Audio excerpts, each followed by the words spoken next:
మాఘమాస కృష్ణపక్ష చతుర్దశిని మహాశివరాత్రిగా, శివుని జన్మదినంగా జరుపుకుంటారు.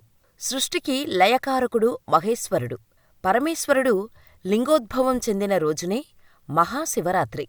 ఈ జగత్తును నడిపించే శివుడు మాఘమాసం బహుళ చతుర్దశి రోజున శివలింగంగా ఆవిర్భవించిన రోజు కావటంతో మహాశివరాత్రి జరుపుకుంటారు. శివ అనే పదానికి శుభప్రదం, మంగళకరం అన్న అర్థాలు ఉన్నాయి.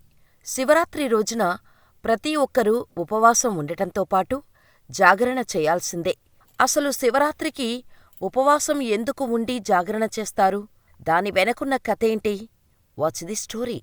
మహాశివరాత్రి లింగోద్భవానికి సంబంధించిన ఓ పురాణ కథ ఉన్నది. లింగపురాణం, శివపురాణం, స్కందపురాణం, కూర్మపురాణం, వామనపురాణం, బ్రహ్మాండపురాణం, వాయుపురాణం వంటి అనేక పురాణాల్లో లింగోద్భవం గురించి ప్రస్తావన ఉంటుంది. పూర్వం విష్ణువు, బ్రహ్మల మధ్య ఎవరు గొప్ప అనే వివాదం తలెత్తింది. ఈ వివాదం ఎప్పటికీ పరిష్కారం కాలేదు. ఈ సమయంలో పరమేశ్వరుడు ప్రత్యక్షమై లింగంగా, జ్యోతిర్లింగంగా ఆవిర్భవిస్తాడు. ఆ మహాశివలింగానికి ఆది అంతాలను కనిపెట్టినవారే గొప్పవారని బ్రహ్మ, విష్ణువులకు చెబుతారు. ఇద్దరూ ఈ శివలింగం ఆది అంతాలను గుర్తించలేకపోతారు. ఆ తర్వాత ఇద్దరికీ కనువిప్పు కలుగుతుంది. పరమేశ్వరుడు లింగంగా ఆవిర్భవించిన ఈ రోజునే శివరాత్రిగా పండితులు చెబుతారు. ఇక మహాశివరాత్రికి ఉపవాసం, జాగరణ ఉండటానికి కూడా ఓ కథ ప్రాచుర్యంలో ఉంది. మహాశివరాత్రి రోజున శివుడు తల్లి పార్వతిని పూజించే సమయంలో ఈ ఉపవాస కథను పఠించాలి. ఈ ఉపవాసం యొక్క ప్రాముఖ్యతను శివపురాణంలో వివరించబడింది. దీని ప్రకారం ఒక వ్యక్తి మహాశివరాత్రిన ఉపవాసం పాటిస్తే అతడు శివుని ఆశీస్సులు పొందుతాడు. దాని కారణంగా అతని జీవితంలోని అన్ని సమస్యలు తొలగిపోతాయి. అతను కోరుకున్న కోరికలు కూడా నెరవేరుతాయని చెబుతారు పండితులు. ఇక కథలోకి వెళ్తే, పూర్వకాలంలో చిత్రభాను అనే వేటగాడు ఉండేవాడు. అతను వేటాడి తన కుటుంబాన్ని పోషించేవాడు. ఆ వేటగాడికి వడ్డీ వ్యాపారి దగ్గర చాలా అప్పు ఉంది. కాని అతను తన అప్పుని సకాలంలో తిరిగి చెల్లించలేకపోయాడు. దీంతో వడ్డీ వ్యాపారి వేటగాడిని శివాశ్రమంలో బంధించాడు. అతను పట్టుబడిన రోజు శివరాత్రి. చతుర్దశి రోజున అతను శివరాత్రి ఉపవాస కథ విన్నాడు. ఇక సాయంత్రమయ్యే నాటికి వడ్డీ వ్యాపారి వచ్చి అప్పు ఎప్పుడు తిరిగి కడతావని అడగటంతో రేపటికే మొత్తం చెల్లించేస్తా అని చెబుతాడు. దీంతో ఆ వడ్డీ వ్యాపారి చిత్రభానుని వదిలిపెడతాడు. అప్పటివరకు ఏం తినకుండా ఉండటంతో ఆకలిగా ఉండి వేటకు బయలుదేరుతాడు. అడవిలోకి దూరంగా వెళ్ళినా ఒక్క జంతువు కూడా రాకపోవటంతో తిరిగి ఇంటికి వచ్చేయాలని అనుకుంటాడు. అలా వస్తుండగా అతడికి దారిలో ఒక సరస్సు కనిపించింది. రాత్రిపూట ఏదైనా జంతువు అక్కడికి నీళ్లు తాగటానికి వచ్చి తీరుతుందని, అప్పుడు దాన్ని వేటాడి మాంసాన్ని ఇంటికి తీసుకొని వెళ్ళొచ్చు అనుకుని ఆ సరస్సు పక్కనే ఉన్న ఒక చెట్టెక్కి కూర్చున్నాడు. చిత్రభాను ఎక్కి కూర్చున్న చెట్టు మారేడు కాగా దానికిందే ఆకులతో కప్పబడి ఉన్న శివలింగం ఉంది. ఈ విషయం చిత్రభానుకి తెలియదు. సరాసరి శివలింగంపైనున్న కొమ్మపైనే చిత్రభాను కూర్చున్నాడు. చిత్రభాను ఊతపదంగా శివ శివ అంటుండేవాడు. అలా అనడం మంచో చెడో అతడికి తెలీదు. కాని ఆ సమయంలో అలా అంటూనే కాలం గడిపాడు. అలా గడిపిన రాత్రి శివరాత్రి పర్వదినమని కూడా తెలియదు అతనికి. అలా రాత్రంతా అలాగే ఉన్న చిత్రభాను చేతికి అందిన మారేడు దళాలను తెంపి కింద వేయటం మొదలుపెట్టాడు. అలా అతనికి తెలియకుండానే శివుడికి మారేడు పత్రాలతో అభిషేకం చేశాడు. ఇక రాత్రివేళ మొదటి జామ గడిచాక ఒక ఆడజింక నీళ్లు తాగేందుకు అటుగా వచ్చింది.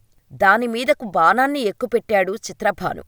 అయితే ఆ జింక తాను గర్భం దాల్చానని, తనను చంపటం అధర్మమంటూ వదిలిపెట్టాలని ప్రాధేయపడింది. మామూలుగా అయితే అతడి మనసు క్రూరంగా ఉండేదే. కాని ఆ జింకను చూడటం, పైగా అది మనిషిలా మాట్లాడేసరికి చిత్రభాను ఏం చేయలేకపోయాడు. అలా రెండో జాముగూడా గడిచింది. ఆ తర్వాత ఇంకొక ఆడజింక అటుగా వచ్చింది. దాన్ని చంపాలని అనుకునేలోపే అది కూడా మనిషిలా మాట్లాడింది. తాను తన భర్తను వెతుకుతూ విరహ వేదనతో ఉన్నానని, పైగా బక్కచిక్కిన తన శరీర మాంసంతో అతడి కుటుంబానికి ఆకలి తీరదంటూ విడిచిపెట్టమని కోరింది. ఒకవేళ మరి కాసేపటిదాకా ఏ జంతువూ దొరకకపోతే తానే తిరిగి వస్తానని, అప్పుడు చంపమని వేడుకుంది. మొదట కనపడిన ఆడజింక కూడా అలాగే చెప్పిన సంగతిని గుర్తుకువచ్చి చిత్రభాను ఆశ్చర్యపోయాడు. ఇక మూడోజాము గడిచేసరికి ఒక మగజింక అతడికి కనిపించింది. దాన్ని బాణంతో కొడదామని అనుకునేంతలోనే ఆ మగజింక కూడా మానవ భాషలో మాట్లాడింది. 2 ఆడజింకలు ఇటుగా వచ్చాయా అని బోయనడిగింది.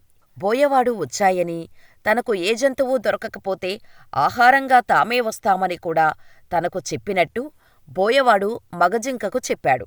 అప్పుడా మగజింక, అయితే ఈ 2 జింకలను ఒకసారి చూసుకొని వస్తానని, అప్పుడు తనను సంహరించమని చెప్పి వెళ్ళింది. ఇంతలో 4వ జాము కూడా గడిచి సూర్యోదయ సమయం దగ్గరపడింది. బోయవాడు తనకు మాటిచ్చి వెళ్ళిన 3 జింకల కోసం ఎదురుచూస్తూ చెట్టుమీదనే కూర్చున్నాడు. అయితే ఇంతలో మరొక జింక, దాని పిల్ల అటుగా రావటం కనిపించింది.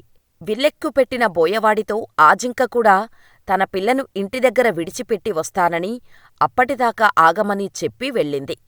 మరికొద్దిసేపటికి 4 జింకలు బోయవాడికిచ్చిన మాట ప్రకారం సత్యనిష్టతో అతడి ముందుకొచ్చి ముందుగా తనను చంపమంటే తనను చంపమని ప్రాధేయపడ్డాయి.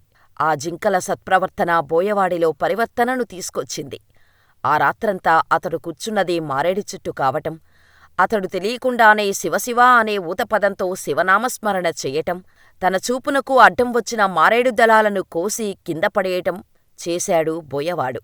ఆ చెట్టు కిందనే ఓ శివలింగం ఏనాటిదో ఉంది. ఆ శివలింగం మీద అతడు వేసిన మారేడు దళాలు పడ్డాయి. అది మారేడుదల పూజా ఫలితాన్ని ఇచ్చింది. 4వ జాము వరకు మెలకువతోనే ఉన్నాడు కనుక జాగరణ ఫలితం వచ్చింది.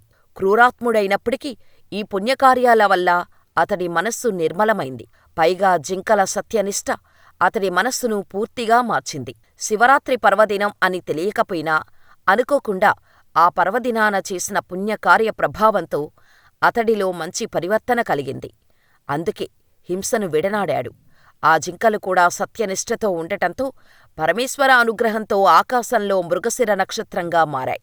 ఆ నక్షత్రానికి వెనుక ఉజ్వలంగా ప్రకాశిస్తూ లుబ్ధక నక్షత్రం అనే పేరును బోయవాడు నిలిచిపోయాడు. ఇక మరణ సమయంలో యమదూతలు ఆత్మను తీసుకోవడానికి వచ్చినప్పుడు శివగణాలు వారిని తిరిగి పంపించి ఆత్మను శివలోకానికి తీసుకువెళ్లారు. శివుని దయవల్ల చిత్రభానుడు తన పూర్వజన్మను గుర్తుంచుకోగలిగాడు అని పురాణాలు చెబుతున్నాయి. ఈ కథను వింటే శివరాత్రి జాగరణ ఫలితం లభిస్తుందని చెబుతుంటారు పెద్దలు.